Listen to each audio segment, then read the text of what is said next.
এক সুন্দর সকালবেলায় প্রভু তোমার চরণতলে আসার সুযোগ করে দিয়েছ বিভিন্ন জায়গা থেকে, তাই জন্য তোমায় ধন্যবাদ দিই। আমরা প্রভু অনেকদিন ধরে প্রার্থনা করছিলাম এই সবার জন্য, আর সেই সভা হতে তুমি সাহায্য করেছো, তাই জন্য তোমায় ধন্যবাদ দিই। ক্লাইমেটকে তুমি ভালো রেখেছো, তাই জন্য তোমায় ধন্যবাদ দিই। বিশেষ করে এখন আমরা ভাই মলয়কে তোমার হাতে সমর্পিত করি, তুমি তাকে পবিত্রতা পরিপূর্ণতা দাও। যে বাক্য আমাদের উপযুক্ত বাক্য দরকার প্রভু, সেটা তোমার দাসের মুখ থেকে বলতে তুমি সাহায্য করো। যতজন আমরা এখানে বসে আছি প্রভু, সেই হৃদয়কে আমরা প্রস্তুত করি এবং আমাদের কান যেন খোলা থাকে তোমার বাক্যকে শ্রবণ করার জন্য, আর সেই বাক্যের আধারে আরেকবার আমাদের জীবনকে তলিয়ে নিতে পারি। তুমি আমাদেরকে সকলকে সাহায্য করো। এই সবার ভার আমরা তোমার হাতে দিই। পারিপার্শ্বিক দিক চিন্তাগুলো তুমি আমাদেরকে যিশু নামে দূর করো, যেন আমরা তোমার বাক্যকে শ্রবণ করে সেই বাক্যের আধারে জীবনকে যাপন করতে পারি। তুমি আমাদেরকে সকলকে সাহায্য করো। এই সবার ভার তোমার হাতে দিই। ছোট প্রার্থনা আমাদের মুক্তিদাতা প্রভু যীশু খ্রিস্ট তোমার নামে চাই, আমেন। ভাইকে অনেক অনেক ধন্যবাদ, তিনি প্রার্থনায় সাহায্য করেছিলেন। আমি এবারে ওয়েলকাম করব আমাদের মধ্যে ফার্স্ট সেশনে আমাদেরকে নিয়ে যাবেন ভাই মলয়।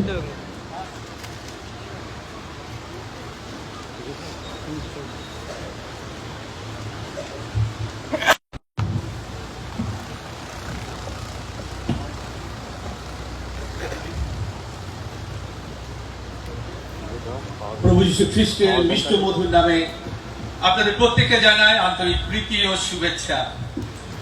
আর সত্যি এটা আমার জন্য খুবই আনন্দের দিন যে আরেকটি বার আপনাদের মধ্যে উপস্থিত হতে পেরেছি তার জীবন্ত বাক্যকে নিয়ে। সে একই সাথে আমি ভাগা মণ্ডলীকে ধন্যবাদ দিই, সমস্ত প্রাচীনদেরকে আমি ধন্যবাদ দিই যারা আমাকে এখানে ঈশ্বরের বাক্য থেকে বলার জন্য আমন্ত্রণ জানিয়েছেন। সে একই সাথে ব্রাদার স্যামুয়েল দাসকে ধন্যবাদ দিই, যিনি আমাকে এখানে আসার জন্য আমন্ত্রণ জানিয়েছেন। আর আজকে যে বিষয়টি নিয়ে আমরা আলোচনা করব, আর সেটা বর্তমান সময় যদি দেখা যায় একটা খুবই গুরুত্বপূর্ণ বিষয়।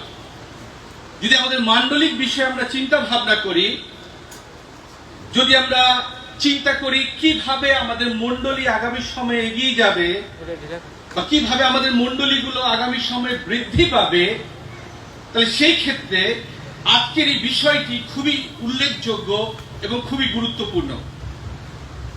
এবং যে পথটির উপরে আজকে আমরা তিন ভাই আমরা আলোচনা করতে চলেছি বা আমরা ধ্যান করতে চলেছি, সেই পথটি নেওয়া হয়েছে ইফিসীয় পত্র তার 4 অধ্যায় 12 পদ। তাই আমার সাথে খুলবেন ইফিসীয় তার 4 অধ্যায় 12 পদ। ইফিসীয় পত্র তার 4 অধ্যায় 12 পদ। আর এখানে এইরূপ লেখা আছে,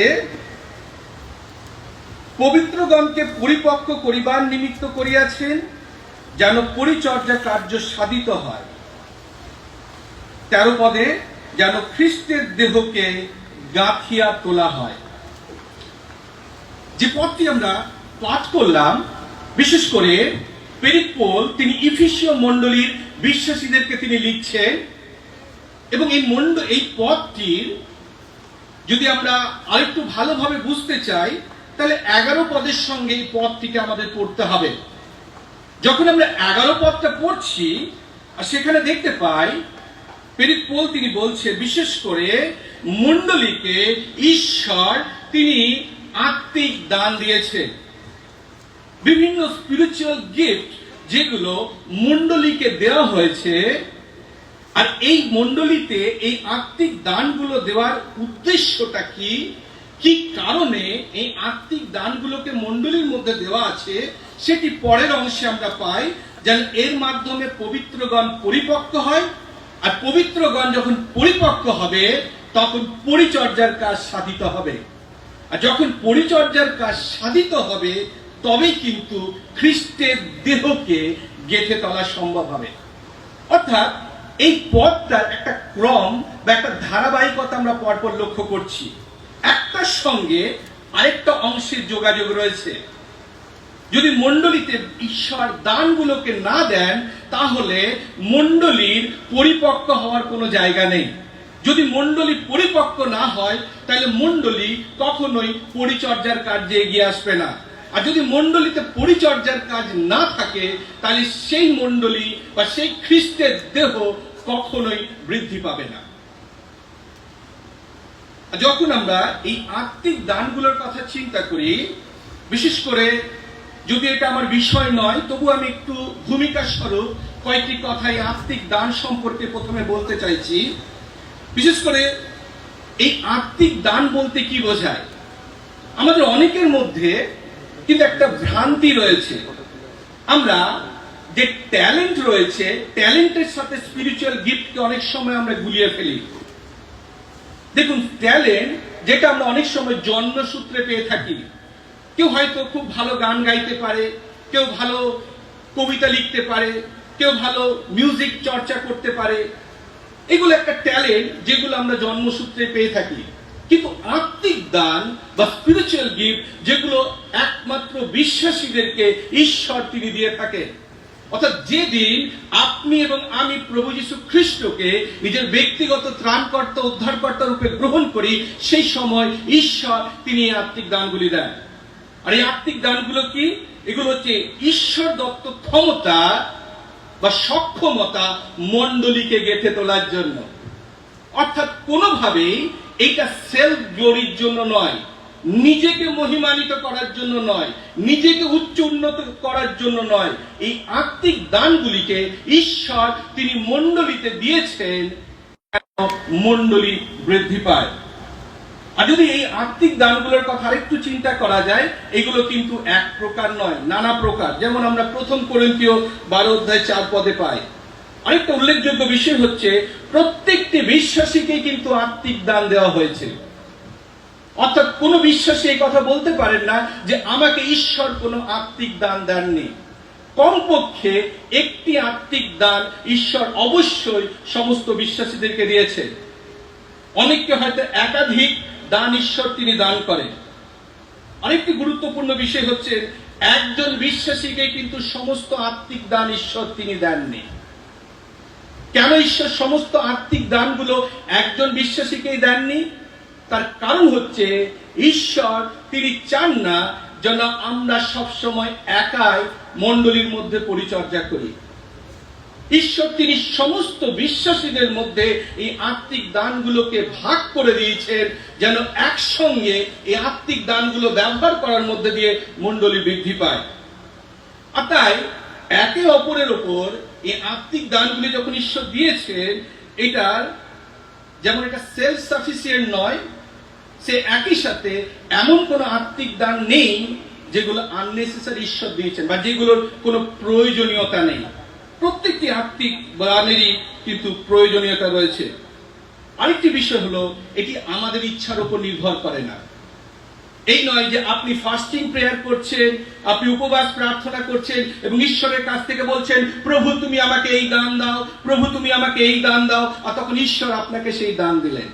কারণ দান কথাটির অর্থই হচ্ছে যেটি ঈশ্বর অনুগ্রহ করে আপনাকে এবং আমাকে দিয়েছে। তাহলে এই দানগুলোকে ঈশ্বর মণ্ডলীর মধ্যে দিলেন, মণ্ডলীকে গেঁথে তোলার জন্য, পবিত্রগণকে পরিপক্ব করার জন্য। এই দানগুলোকে আমাদের পারস্পরিক পরস্পরের উপর নির্ভর করে আমাদেরকে ব্যবহার করতে হবে। আর আমি এরকম একটা গল্প শুনছিলাম। একটা জঙ্গলের মধ্যে বিভিন্ন জঙ্গলি লোকেরা রয়েছে, আর তারা সবাই কি করলো, জঙ্গলে গেল হাতি শিকার করার জন্য। আর সবাই গেছে হাতি শিকার করতে, জঙ্গলি লোকেরা। আর সেখানে তারা একটা বড় হাতি দেখতে পেয়েছে এবং সমস্ত জঙ্গলি লোকেরা তারা সেখানে হাতিকে শিকার করতে গেছে।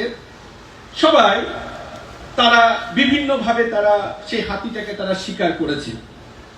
আর হাতিটাকে শিকার করার পর তাদের সঙ্গে তাদের সর্দারও গেছে হাতিটাকে শিকার করার জন্য।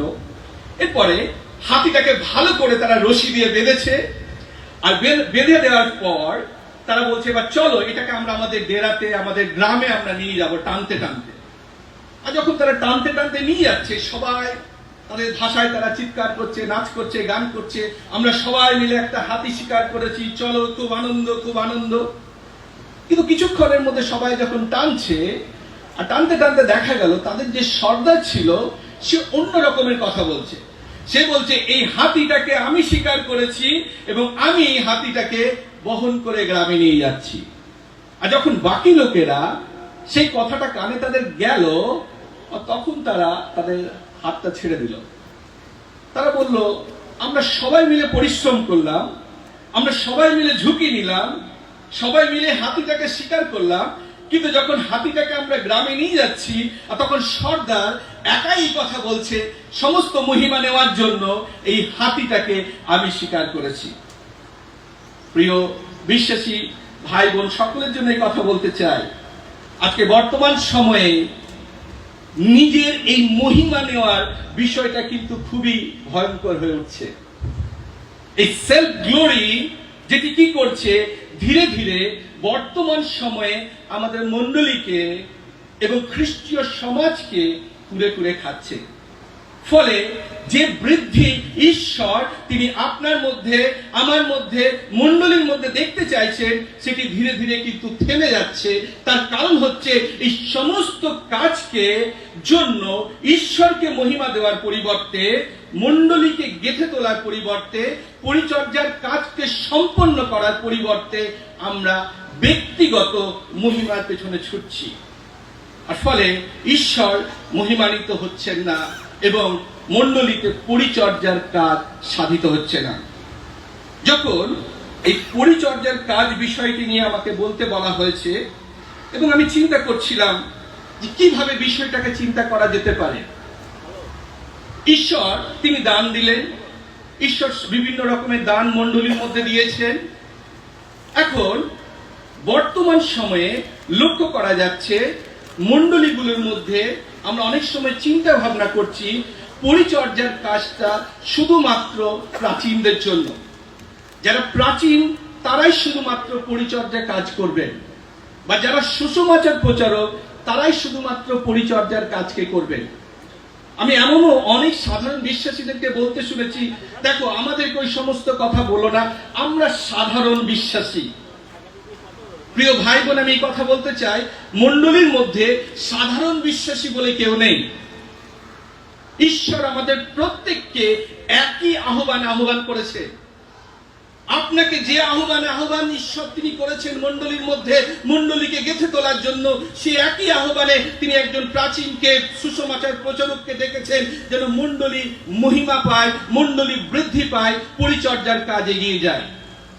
কিন্তু অনেক সময় আমরা এটা মনে করে থাকি এটা আমার পরিচর্যা নয়, এই পরিচর্যাটা শুধুমাত্র প্রাচীনের জন্য, তাই সমস্ত বোঝাটা আমরা তার কাঁধে চাপিয়ে দিই এবং আমরা হাত গুটিয়ে মনে করি ও আমরা কি করতে পারি, আমাদের তো জ্ঞান নেই, আমাদের তো ততটা আত্মিকভাবে আমরা ততটা শক্তিশালী নয়। কিন্তু আজকের এত বড় একটা সভা ঈশ্বর যখন এখানে করার জন্য সাহায্য করেছেন, ঈশ্বরের বাক্য, ঈশ্বরের আত্মা এই কথা বলতে চান, ঈশ্বর প্রত্যেককে মণ্ডলীর মধ্যে তার পরিচর্যার জন্য তিনি আহ্বান করছেন।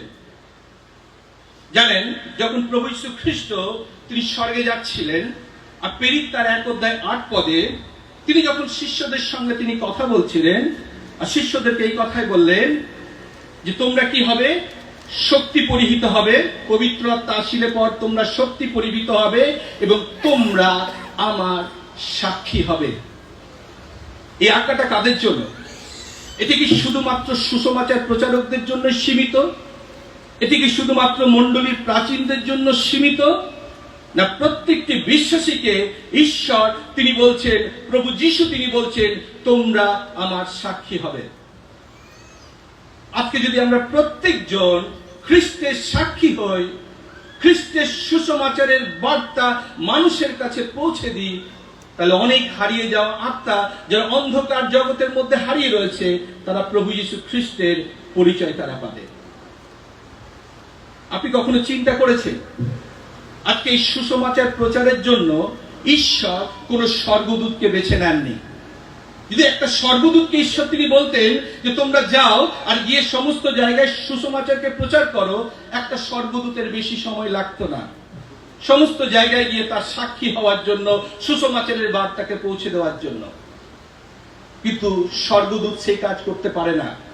যদি আমরা নতুন নিয়মে বিভিন্ন জায়গায় স্বর্গদূতদের দেখতে পাই, তারা বিভিন্ন বার্তা নিয়ে এসছে, কিন্তু সুসমাচারের বার্তা কোন স্বর্গদূত প্রচার করতে পারে না। কারণ প্রভু যীশু খ্রিস্ট কোন স্বর্গদূতের জন্য ক্রুশে নিজের প্রাণ উৎসর্গ করেননি। কোন স্বর্গদূতের জন্য প্রভু যীশু খ্রিস্ট তিনি তার পবিত্র রক্তকে ঝরিয়ে দেননি। তিনি আপনার এবং আমার জন্য ক্রুশে মৃত্যুকে বরণ করেছেন। আর তাই একমাত্র আমরা তার সাক্ষী হতে পারি। জানেন, যখন সেই কর্নেলিয়াসের বাড়িতে কর্নেলিয়াস যখন প্রার্থনা করছিলেন, আর সেই প্রার্থনার সময় স্বর্গদূত যখন কর্নেলিয়াসের কাছে এলেন, স্বর্গদূত তাকে এই কথাই বললেন, তুমি জাফতে যাও, সেখানে সিমন চর্মকারের বাড়িতে সিমন পিতর আছে, তুমি তাকে ডেকে নিয়ে আসো, আর সে তোমাদের জানাবে কি বলতে হবে। স্বর্গদূত সেদিন কর্নেলিয়াসের বাড়িতে সুসমাচার পৌঁছে দিতে পারেনি, পিতরকে আসতে হয়েছিল। পিতর তিনি এসেছিলেন এবং সুসমাচারকে তিনি প্রচার করেছিলেন। তাই এই সাক্ষী হওয়াটা আজকে প্রত্যেকটি বিশ্বাসীর প্রয়োজন রয়েছে। মণ্ডলীতে আপনাকে ঈশ্বর যে দানই দিক না কেন, সেই দানের নিয়ে আপনাকে খ্রিস্টের সাক্ষী হতে হবে। যেখানেই আপনি রয়েছেন, আপনি স্কুলে থাকুন, কলেজে থাকুন, আপনি পাড়ার মধ্যে থাকুন, আপনার বিভিন্ন জায়গাতে আপনি থাকুন, কর্মক্ষেত্রে থাকুন, ঈশ্বর তিনি চান যেন আপনি আপনার জন্য সাক্ষী হন। আর জানেন, যখন সাক্ষী হওয়ার বিষয়টা চিন্তা করি, এই সুসমাচারের কথাটা চিন্তা করি, তখন আমার একজনের কথা মনে পড়ে, আর তিনি হচ্ছেন চার্লস স্পারজেন। আমরা চার্লস স্পারজেনের নাম অনেকেই শুনেছি, যাকে প্রিন্স অফ প্রিচার বলা হয়, সুসমাচারের রাজকুমার। তিনি এত সুন্দর ঈশ্বরের বাক্যকে তিনি প্রচার করতেন। কিন্তু জানেন তিনি কিভাবে প্রভু যিশুতে বিশ্বাস করেছিলেন? একটা খুব শীতলতম দিন, যেদিন খুব স্নোফল হচ্ছিল, আর যার ফলে যে চার্চে চার্লস স্পারজেন তিনি যেতেন, এই স্নোফলের জন্য সেদিন সেখানে তিনি যেতে পারেননি, ইংল্যান্ডের একটি ছোট্ট জায়গায়। আর তখন পাশেরই একটা ছোট্ট চার্চে তিনি গেছিলেন, আর সেদিন সেখানকার যিনি পাস্টার ছিলেন তিনি অনুপস্থিত ছিলেন, কারণ সেদিন খুব স্নোফল হচ্ছিল, তুষারপাত হচ্ছিল। আর সেখানে সেদিনের জন্য একজন মুচি সে দাঁড়িয়ে ঈশ্বরের বাক্যকে প্রচার করছিল, এবং যিশায়া 45 অধ্যায় 22 পদ থেকে সেই কথাই বলল। শুধু পদটা পড়ছিল, আমার প্রতি দৃষ্টিপাত করিয়া পরিত্রাণ পাও, কেননা আমি ঈশ্বর সদাপ্রভু। আর কিছু বলেন। বারবার সেই মুচি দাঁড়িয়ে এই কথাই বলছিল, এবং তার এই প্রচারে সেদিন চার্লস স্পারজেন তিনি প্রভু যিশুকে বিশ্বাস করেছিলেন। আপনি কি এই কাজ করার জন্য প্রস্তুত আছেন? মণ্ডলীর যে কোনো ভাই ও বোন, ঈশ্বর আপনাকে ব্যবহার করতে পারেন। ঈশ্বর আপনার শিক্ষাগত যোগ্যতার দিকে তাকান না, ঈশ্বর আপনার ভাষার দিকে দেখেন না, ঈশ্বর আপনার জ্ঞান বুদ্ধির দিকে চিন্তা করেন না। ঈশ্বর তিনি চান আপনি তার সাক্ষী হওয়ার জন্য প্রস্তুত আছেন কিনা। তারপর যদি আরেকটি বিষয় চিন্তা করা যায়, পরিচর্যা ক্ষেত্রে যখন পরিচারক কথাটা আমরা বলি, তখন যদিও শুনতে ভালো লাগে, যদিও মিনিস্টার কথাটা বলি অনেক সময় শুনতে ভালো লাগে, কিন্তু জানেন এগুলোর অর্থ কি? দেখা যেতে পারে সেবক, বা আরো যদি একটু ছোট করে বলা যায় চাকর। যখন মণ্ডলীর মধ্যে ঈশ্বর আমাদের প্রত্যেকে যখন রেখেছেন পরিচর্যার জন্য, এবং ঈশ্বর মণ্ডলীর মধ্যে আপনাকে এবং আমাকে সেবকের মনোভাব নিয়ে কাজ করার জন্য আমন্ত্রণ জানিয়েছেন, আহ্বান জানিয়েছেন। যখন আমরা প্রথম শতাব্দীর মণ্ডলীতে আমরা দেখতে পাই প্রেরিত তার 6 অধ্যায়ে, সেখানে একটা ঘটনা যেটা আমরা অনেক সময় হয়তো পড়েছি, সেখানে আমরা দেখতে পাই একটা সমস্যা হয়েছিল। আর সেই সমস্যাটা কি? সেই সমস্যাটা হচ্ছে মণ্ডলীর মধ্যে খাবার পরিবেশনের একটা সমস্যা দেখা দিয়েছিল। কারণ কিছু গ্রিক যারা ভাষাবাদী, তারা যখন প্রভু যিশুকে বিশ্বাস করেছিল, যিহুদিদের সঙ্গে তাদের একটা সমস্যা হচ্ছিল, তাদের বিধবারা ঠিক মতো খাবার পাচ্ছিল না। তখন প্রেরিতদেরকে আমরা দেখতে পাই তারা কি করলেন, সেখানে এই পরিচর্যা কাজের জন্য তিনি কিছু জনকে তারা নিযুক্ত করলেন। আর যখন তাদেরকে নিযুক্ত করা হচ্ছিল, এখানে যে সমস্ত নামগুলো আমরা পাই সেখানে আমরা লক্ষ্য করছি, প্রেরিত তার 6 অধ্যায় যদি আমরা 2 পদে পড়ি, সেখানে লেখা আছে, তখন সে 12 জন প্রেরিত শিষ্য সমূহকে কাছে ডাকিয়া কহিলেন, আমরা যে ঈশ্বরের বাক্য ত্যাগ করিয়া ভোজনের পরিচর্যা করি, ইহা উপযুক্ত নহে, কিন্তু হে ভাতৃগণ, তোমরা আপনাদের মধ্যে হইতে সুখ্যাতিপন্ন এবং আত্মায় ও অভিজ্ঞতায় পরিপূর্ণ 7 জনকে দেখিয়া লও, তাহাদেরকে আমরা এই কার্যের ভার দিই। কি কার্যের ভার? প্রচার করার ভার। মণ্ডলীর মধ্যে কোনো বড় দায়িত্ব? আজকে বর্তমান সময় দেখা যায়, দুঃখের সঙ্গে বলতে হয়, যদি আজকে মণ্ডলীতে এই ধরনের ভার কাউকে দেওয়া হচ্ছে, আমরা মনে করছি আমরা উপেক্ষিত। আমার মণ্ডলী থেকে যে সম্মান প্রাপ্য ছিল সেই সম্মান আমি পাইনি, আমি উপেক্ষিত। সুতরাং অন্য যদি কেউ দুহাত বাড়িয়ে আমাকে বলছে তুমি আমার কাছে এসো, আমি তোমাকে মণ্ডলীতে প্রাচীন পদে নিযুক্ত করব, তাহলে এতদিনের মণ্ডলী, যে মণ্ডলীকে আমি এত ভালোবেসেছি, যে মণ্ডলীতে আমি আত্মিকভাবে বৃদ্ধি পেয়েছি, সেই মণ্ডলীকে টাটা বাই বাই করে বেরিয়ে অন্য একটি মণ্ডলীতে গিয়ে প্রাচীন পদে বসতে আমার একটু দ্বিধাবোধ করছি না। তার কারণ হচ্ছে এই, আমরা পরিচর্যা মানেই মনে করি আমাকে একটা বড় পদ পেতে হবে। যতক্ষণ না আমাকে মণ্ডলীর মধ্যে একটা বড় আসন দেওয়া হচ্ছে, মণ্ডলীর মধ্যে একটা বড় পদ দেওয়া হচ্ছে, যতক্ষণ না একটা সম্মানের জায়গা আমাকে দেওয়া হচ্ছে, ততক্ষণ পর্যন্ত কেন আমি এই মণ্ডলীর জন্য পরিশ্রম করব? কেন আমি এই মণ্ডলীর জন্য আমি কাজ করব? কিসের জন্য আমি এই পরিচর্যা করব? কিসের জন্য আমি আমার মাথার গাম খাই ফেলবো? কিন্তু প্রিয় বিশ্বাসী ভাই বোনের কথা বলতে চাই, আমরা কেউ এখানে নিজেদের রাজ্য তৈরি করার জন্য আসিনি। আমরা এসেছি, ঈশ্বর আমাদেরকে নিযুক্ত করেছেন ঈশ্বরের রাজ্যকে, ঈশ্বরের মণ্ডলীকে এগিয়ে নিয়ে যাওয়ার জন্য। জানেন, এই যে যাদেরকে নিযুক্ত করা হয়েছে, তারা খুব সাধারণ ভাববেন না যে কাউকে বলে চলাই, ঠিক আছে এই কাজটা কর, তোদের তো কোনো কাজ নেই, চল আজ থেকে তোরা খাবার পরিবেশন কর, তা নয়। তাদের দেখুন আত্মিক কোয়ালিটি গুলো লক্ষ্য করুন, যেগুলো আপনি পরবর্তী সময়ে অনেক এল্ডারদের মধ্যে দেখবেন দেওয়া আছে, সেগুলো রয়েছে। কি ছিল? লেখা আছে সুখ্যাতিপন্ন। তার মানে কি? তার দিকে কেউ আঙুল তুলে কোনো কথা বলবে না, সমাজের মধ্যে একটা সম্মান রয়েছে। আত্মায় পরিপূর্ণ, পবিত্র আত্মার নিয়ন্ত্রিত জীবন যাপন করে, মানসিক নয়। আপনি কথা বলতে পারেন না, যেহেতু আমি মণ্ডলীতে কোনো পদ নেই, সুতরাং আমি মাংসের অভিলাষে জীবন যাপন করতে পারি। 2 ধরনের বিশ্বাসী ঈশ্বরের বাক্য বলে না। আত্মিক ভাবে পবিত্র আত্মায় পরিপূর্ণ, বিজ্ঞতায় পরিপূর্ণ, ঈশ্বরের বাক্যে পরিপূর্ণ, এবং সেই সমস্ত মানুষদেরকে যখন ঈশ্বর আহ্বান করছেন, প্রেরিতরা ডাকছেন কি কাজ করার জন্য? কাল থেকে তোমরা ডাল ভাত সার্ভ করবে, তোমরা এই কাজগুলো করবে। ঈশ্বর কি আপনাকে এই ধরনের কোন কাজের জন্য আহ্বান করেছেন? আপনি কি দ্বিধাবোধ করছেন? আপনি কি মনে করছেন না যতক্ষণ না আমি একটা পদ পাবো ততক্ষণ পর্যন্ত আমি মণ্ডলীতে প্রভুর পরিচর্যা করব না?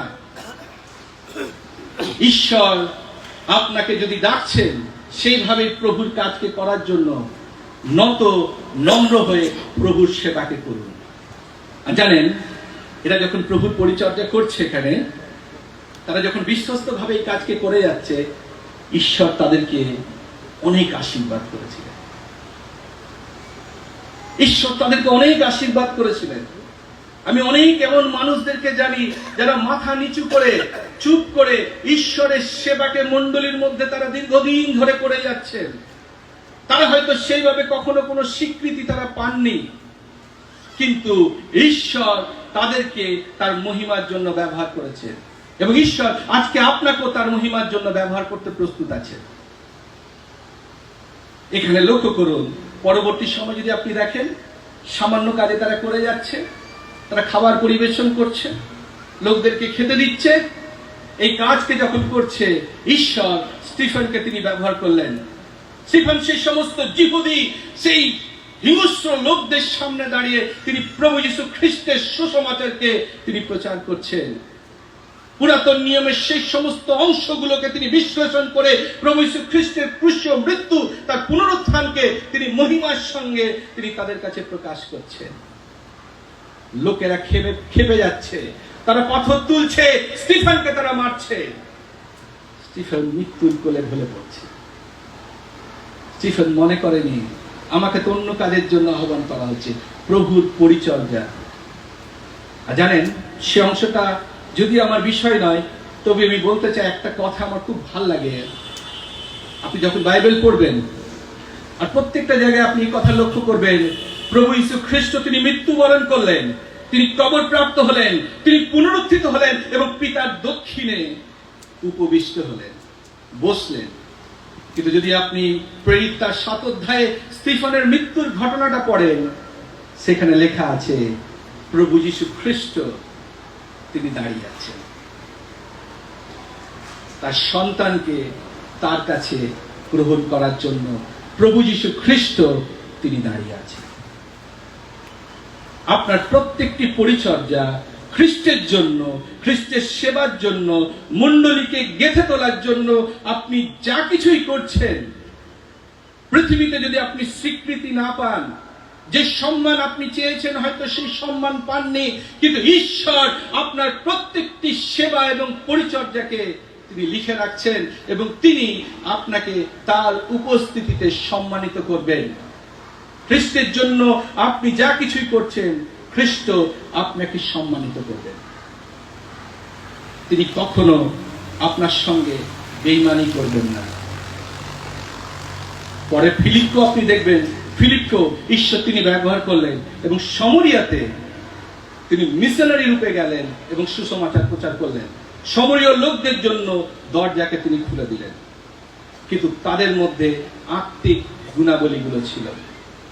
ঈশ্বর আপনাকেও বিভিন্ন দান দিয়েছেন আত্মার পরিপূর্ণতায়, পবিত্র আত্মার পরিচালনায়, আত্মার পরিপূর্ণ হয়ে ঈশ্বরের বাক্যের বিজ্ঞতায়, জ্ঞানে আপনি যখন মণ্ডলীতে প্রভুর পরিচর্যাকে করবেন, ঈশ্বর আপনাকে সম্মানিত করবেন।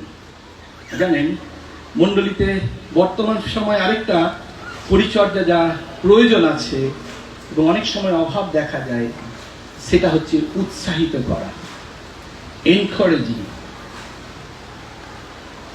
এনকারেজ করা।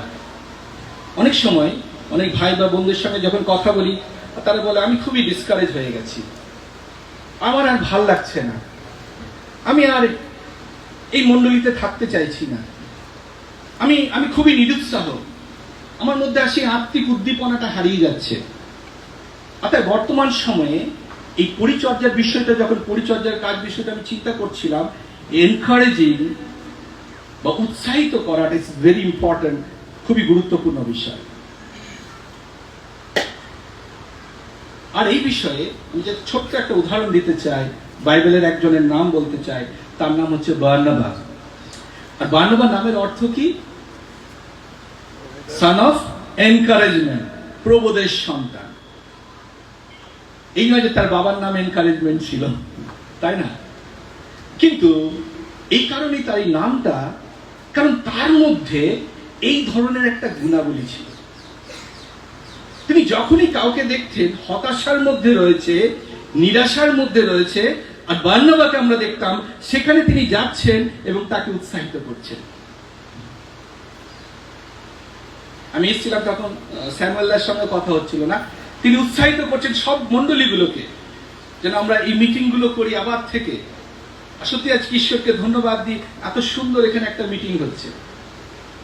আজকে অনেক ভাই বোনদেরকে আমি বলতে শুনেছি যে আমি একটা সময় হয়েছিল যখন আমার মনে হয়েছিল আমি সবকিছু ছেড়ে চলে যাব, কিন্তু তখন কেউ এসেছিল আমার পাশে দাঁড়িয়ে আমাকে উৎসাহিত করেছে। এবং এই বার্নাবার জীবনে সেটাই দেখতে পাই। আমি পদগুলো পড়ছি না, আমার সময় সীমিত। প্রেরিত তার 9 অধ্যায়ে 26-27 পদে একটা খুব ভালো ঘটনা আছে। আর সেখানে আপনি যদি লক্ষ্য করেন, পোল কি হয়েছে, শোল দম্মেশকের পথে প্রভু যিশুকে বিশ্বাস করেছে। শোল কে ছিল? খ্রিস্টিয়ানদেরকে অত্যাচার করছে, সবাইকে মেরে মেরে জেলে ভরছে, আর দম্মেশকের পথে যখন শোল এগিয়ে যাচ্ছে, সেখানে প্রভু যীশু খ্রিস্ট তাকে দর্শন দিয়েছে। যীশু খ্রিস্টের দর্শন তার জীবনকে পরিবর্তন করেছে। শোল প্রভু যীশু খ্রিস্টকে নিজের ব্যক্তিগত ত্রাণকর্তা রূপে গ্রহণ করেছে। এখন শোল এসছে বিশ্বাসীদের সঙ্গে সহভাগিতা করার জন্য। এসছে হয়তো পেছনে চেয়ারে আস্তে করে শোল বসছে, যেখানকার বিশ্বাসীদের সঙ্গে আমি বসবো এবং প্রভুর আরাধনা করব, প্রভুর গৌরব করব। কি হয়েছিল জানেন? কেউ তাকে গ্রহণ করছে না। সবার মনের মধ্যে ভয় রয়েছে, এই শোলকে আমরা কিভাবে আমাদের মণ্ডলীতে গ্রহণ করতে পারি? এ এতদিন পর্যন্ত খ্রিস্টিয়ানদেরকে অত্যাচার করছিল, সবাইকে মারছিল, জেলখানায় ভরছিল। হয়তো কোনো বদ মতলব নিয়ে সেখানে এসছে আমাদের সঙ্গে কোন রকমের ছলনা করার জন্য। আর তখন এই পদটা আমি পড়ছি, প্রেরিত 9 অধ্যায়ে লেখা আছে, পরে তিনি জেরুজালেমে উপস্থিত হইয়া শিষ্যবর্গের সহিত যোগ দিতে চেষ্টা করিলেন, কিন্তু সকলে তাহাকে ভয় করিল, তিনি যে শিষ্য হইয়া বিশ্বাস করিল না। 27 পদটা, তখন বারনাবা তাহার হাত ধরিলেন, প্রেরিতদের নিকটে লইয়া গেলেন। এই 4টে শব্দের মধ্যে এই পুরো বিষয়টা আপনি বুঝতে পারছেন। বারনাবা পৌলের হাত ধরলেন এবং তাকে শিষ্যদের কাছে নিয়ে গেলেন। তার নাম যেমন কাজের মধ্যে দিয়ে প্রকাশ পাচ্ছে। আমরা পৌলের অনেক প্রচার শুনি, পৌলের প্রচারের মধ্যে দিয়ে হাজার হাজার মানুষের মন পরিবর্তনের কথা আমরা পড়ি, কিন্তু সেদিন বারনাবা যদি তার হাতকে ধরে জেরুজালেমের সেই সমস্ত বিশ্বাসীদের সঙ্গে তাকে পরিচয় করিয়ে না দিতেন, তাদের কাছে এসে যদি তাকে উৎসাহিত করে তাকে তাদের মধ্যে বসিয়ে না দিতেন, জানি না সেদিন পৌল হয়তো নিরুৎসাহ হয়ে সেখান থেকে অন্য কোথাও যেত। জানেন, এই পরিচর্যার মিনিস্ট্রি বর্তমানে এনকারেজ করার মিনিস্ট্রি মণ্ডলীতে খুব খুব দরকার। যদি এই পরিচর্যা মধ্যে আমরা নেই, প্রভু আমাদেরকে অনুগ্রহ দিন। যারা আজকে হতাশার মধ্যে রয়েছে, নিরাশার মধ্যে রয়েছে, যারা মনে করছে এখান থেকে আমি এবার কি করব, আমার জীবনের লক্ষ্যটা কি, আমি মণ্ডলীতে সেভাবে বৃদ্ধি পেতে পারছি না, বারনাবার মতো আপনি তার হাতকে ধরুন, তাকে এনকারেজ করুন, এবং ঈশ্বর তিনি কি করবেন? আপনাকে তাকে ব্যবহার করবেন। Encouraging is very important. এই পরিচর্যা ঈশ্বর আপনাকে করাতে চান। সেবার এক মনোভাব নিয়ে মণ্ডলীতে আপনার 100 ভাগ আপনি দেবার চেষ্টা করুন। মণ্ডলীকে আরো নিজের মণ্ডলী করে তাকে আরো বেশি করে ভালোবাসুন। হারিয়ে যাওয়া সেই সমস্ত আত্মাগুলোর প্রতি সেই বোঝা নিয়ে আপনি প্রভুর পরিচর্যাকে মণ্ডলীর মধ্যে করুন, যেন আত্মা মণ্ডলীতে সংযুক্ত হয় এবং প্রভুর পরিচর্যা বৃদ্ধি পায়।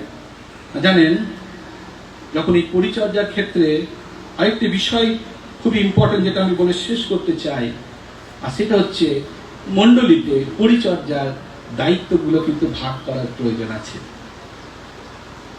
আমরা একাই যদি সবকিছু করার চেষ্টা করি, তাহলে কখনোই পরিচর্যার কাজ সম্পূর্ণ হতে পারে না। কারণ আমি প্রথমেই বলেছিলাম, ঈশ্বর একজনাকেই কিন্তু সব দান দেয়নি। আমরা কিন্তু সবাই পরস্পরের উপর আমাদের নির্ভর করতেই হবে। আমি যদি মনে করি আমি সব করতে পারবো, আমাকে ঈশ্বর সব দান দিয়েছেন, আমি আত্মিকভাবে এতটাই সক্ষম যে আমার পক্ষে সবকিছু করা সম্ভব, তাহলে কখনোই মণ্ডলীতে পরিচর্যার কাজ এগোতে পারে না। তাই পরিচর্যার ক্ষেত্রে আমাদেরকে কি করতে হবে? প্রত্যেকটি মুহূর্ত আমাদেরকে এই বিষয়টাকে, দায়িত্বকে অন্যের হাতে ভাগ করতে হবে। যদি আমরা পুরাতন নিয়মের একটা অংশ পড়ি, আমি পড়ছি না, সেটা হচ্ছে এক্সোডাস, যাত্রা পুস্তক 18 অধ্যায় 13 পদ থেকে আপনি পড়তে পারেন বাড়ি গিয়ে। যাত্রা পুস্তক 18 অধ্যায় 13 পদ থেকে। আর সেখানে লক্ষ্য করবেন, জিথ্রো যখন মোশির সঙ্গে দেখা করতে এলেন, মোশির সঙ্গে তিনি আলিঙ্গন করলেন, তার সঙ্গে কথাবার্তা বললেন, আর তারপরে সেখানে জিত্রকে দেখতে পায়, তিনি সত্য জীবন্ত ঈশ্বরকে তার জীবনে স্থান দিলেন, ঈশ্বরের উদ্দেশ্যে তিনি বলিদান উৎসর্গ করলেন। আর তারপর তিনি দাঁড়িয়ে দাঁড়িয়ে দেখছিলেন মসি তিনি কি করছেন। আর লক্ষ্য করছিলেন যে মসি তিনি একাই সেই সকাল থেকে রাত পর্যন্ত তিনি দাঁড়িয়ে রয়েছেন, আর একটার পর একটা লোক আসছে আর সবার বিচার তাকে নিষ্পত্তি করতে হচ্ছে, সবার কথা তাকে শুনতে হচ্ছে, সবাইকার সমস্যার সমাধান তাকেই করে দিতে হচ্ছে।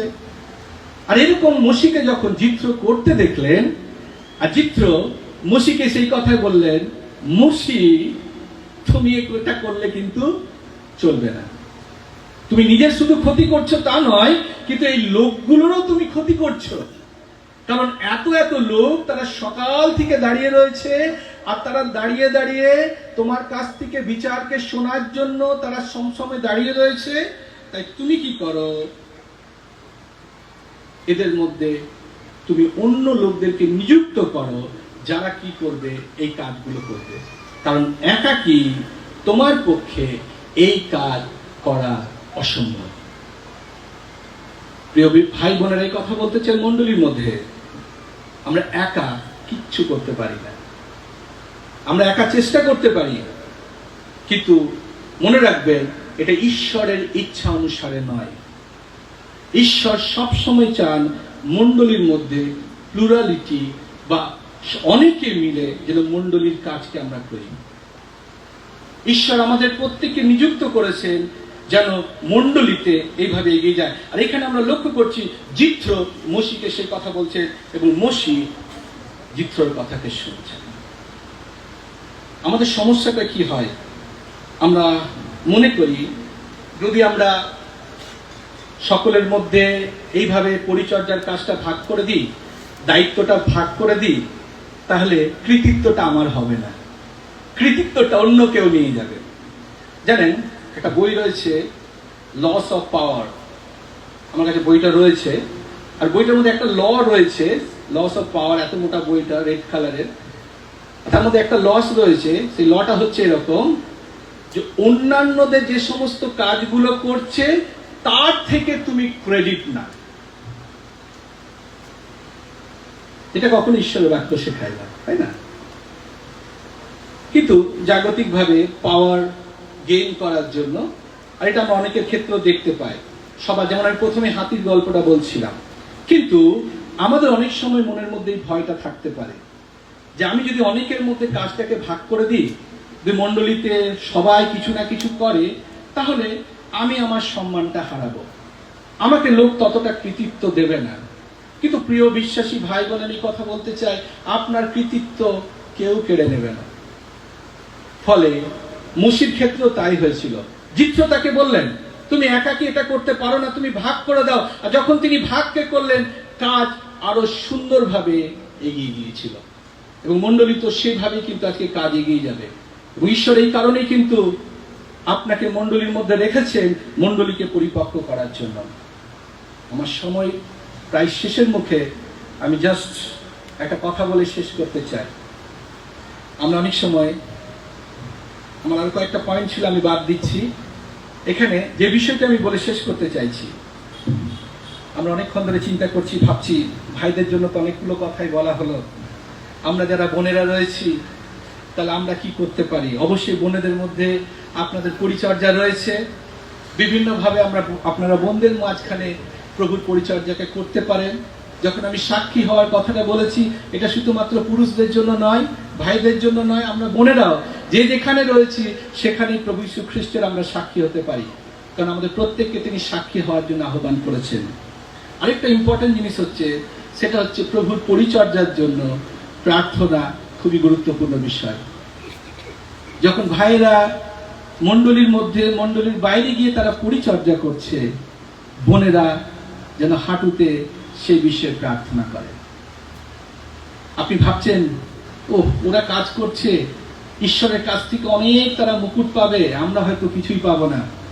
আমি পুরাতন নিয়মে একটা ঘটনা দেখছিলাম, আর দেখতে পাই দাউদ যখন সিকলগে গেল যুদ্ধের জন্য, আর যখন যুদ্ধ জয় করে দাউদ যখন ফিরে এসছে, দ্বিতীয় শামুয়েলের বইয়ে রয়েছে, আর যখন যুদ্ধ করে ফিরে এসছে, কিছু কিছু লোক তারা যুদ্ধে যায়নি, তারা সেখানে সমস্ত জিনিসপত্রগুলো পাহারা দিচ্ছিল।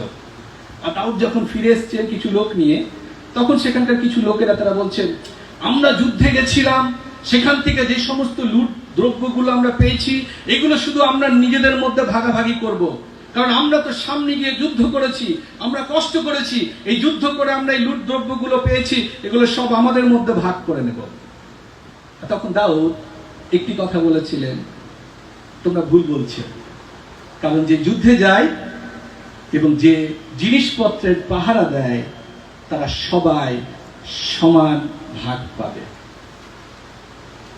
তাই মনে রাখবেন, ভাইরা যখন বাইরে গিয়ে প্রভুর পরিচর্যা করছে, মণ্ডলীর সামনে থেকে মণ্ডলীকে নেতৃত্ব দিচ্ছে, মণ্ডলীর বিভিন্ন পরিচর্যার মধ্যে তারা এগিয়ে রয়েছে, আপনারা বোনেরা যখন প্রভুর কাছে তাদের জন্য প্রার্থনা করছেন, ঈশ্বর যখন প্রতিফল দেবেন, ঈশ্বর যখন পুরস্কৃত করবেন, সেই পুরস্কার আপনিও পাবেন। এটি ঈশ্বরের বাক্যই কথাই পারে। তাই প্রভু আমাদেরকে সাহায্য করুন। আসুন আমরা নিজেরা বোঝার চেষ্টা করি ঈশ্বর আমাদেরকে কি দানগুলো দিয়েছেন। আমি যেমন বলেছি, প্রত্যেকটি বিশ্বাসী কিন্তু আত্মিক দান পেয়েছে। আপনি বলতে পারবেন না আমাকে কিচ্ছু দেওয়া হয়নি। সেই দানগুলোকে মণ্ডলীর জন্য, প্রভুর জন্য, প্রভুর মহিমার জন্য ব্যবহার করুন। আর তবে এই দুটো পরের বিষয় আপনারা দেখবেন, মণ্ডলী পবিত্রগণ পরিপক্ক হবে এবং মণ্ডলী বৃদ্ধি পাবে, মণ্ডলীকে গেঁথে তোলা সম্ভব হবে। ঈশ্বর আপনাকে এবং আমাকে প্রত্যেককে এই কাজের জন্য আহ্বান করেছেন। আমরা কেউ নিজের দায়িত্বকে এড়িয়ে যেতে পারি না। আমরা কখনোই কথা বলতে পারি না আমি একজন সাধারণ বিশ্বাসী, এগুলো আমার কাজ নয়। কেউ সাধারণ বিশ্বাসী নয়।